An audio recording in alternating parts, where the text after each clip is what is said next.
sabi ko nga sa mga Joe, pag wala siyang masakit, huwag yun ang pansinin muna.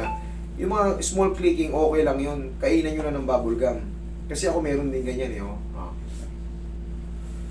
Oo, hindi. Tumutunog din. Pero ako na-overcome ko na yung pain. Pero kung kayo, may nararamdaman kayong pain, pag gumanga kayo, ouch. Pag sinasara nyo, gaganon pa, kailangan pang laruin para bumalik sa pinaka.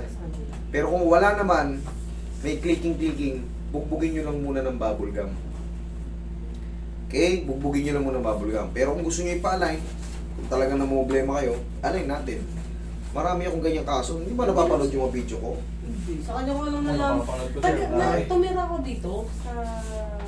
Saan? Ano? Sa may... Panoorin mo muna yung video ko bago ko magano. Ang dami kong video dyan. Tutunog yan. 8,000 yung video ko. Sinabi niya sa akin Check mo yan, yung, oh. ano, yung Check mo yan, mga yan. address. Ang paro lang to eh. Taga-tumuha ko sa Ate Beth mo. 2 years ago tumira.